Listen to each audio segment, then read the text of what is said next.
இதுவரைக்கும் மிதுன ராசிக்காரங்க எப்படி இருந்தாங்க? சும்மா குடத்தில் இட்ட விளக்காக இருந்தாங்க. இந்த வருடத்தில் குண்டில் ஏற்றி வைத்த விளக்காக அவங்க வாழ்க்கை பிரகாசிக்கும். காரணம், அவங்களுக்கு குரு பயிற்சியெல்லாம் ரொம்ப நல்ல விதத்தில் வருது. ஜூன் மாதத்திலேருந்து அவங்களுக்கு ஒரு பொற்காலம் அப்படின்னே சொல்லலாம். என்னால் ஷைன் பண்ணவே முடியல, நிறைய வருஷம் வேலை பார்த்துட்டேன், இப்போ நான் சொந்தமாக தொழில் தொடங்க போகிறேன்னு சொல்கிறதுக்கு வாய்ப்பு இருக்குது. ப்ரொமோஷன் கிடைக்காதவங்களுக்கு இந்த வருஷத்தில் நிச்சயமாக ப்ரொமோஷன் கிடைக்கும்.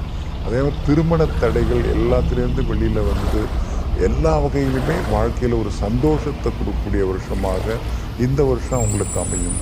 மிதுனராசிக்காரர்களுக்கு கௌரவம் கிடைக்கக்கூடிய வருஷம் இந்த வருஷம் பிரமாதமாக இருக்கும். ஏன்னா வருட ஆரம்பத்திலேயே புதன் பரிவர்த்தனை ஆகிறார்.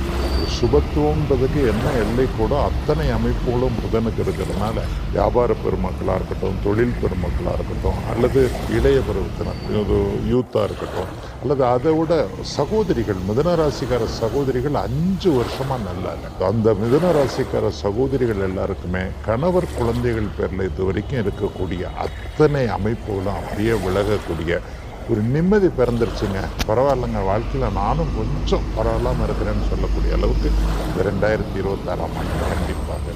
மிதுன ராசியை பொறுத்தளவுக்கு வருஷ ஆரம்பத்திலேயே பார்த்தீங்கன்னா மிதுன ராசியில் குரு பகவான் இருக்கிறாரு.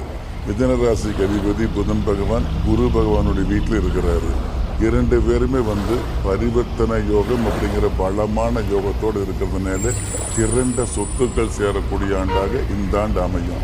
இன்னும் சில பேருக்கு பூர்வீக சொத்து இல்லை அப்படிங்கிற பட்சத்தில் சொந்தமாக புதிய சொத்து வாங்கக்கூடிய பாக்கியத்தை கொடுக்கும்.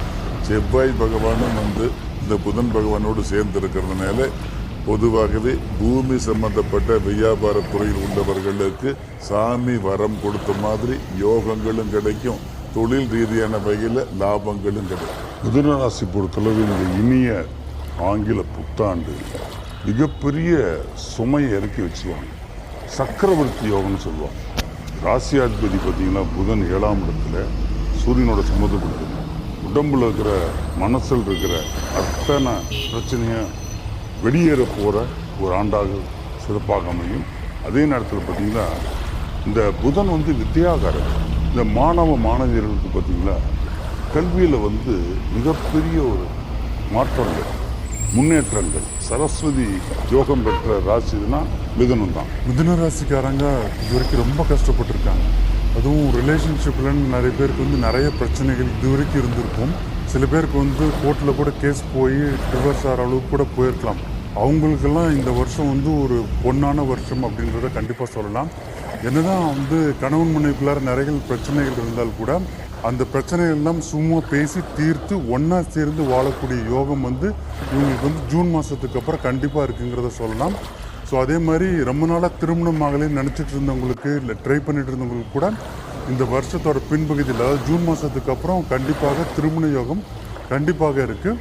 இவங்களுக்கு கிடைக்க வேண்டிய நல்ல பலன்களை அதிகப்படுத்திக் கொள்வதற்கு வராகி அம்மனை வழங்கி வந்தாலே போதுமானதாக இருக்கும்.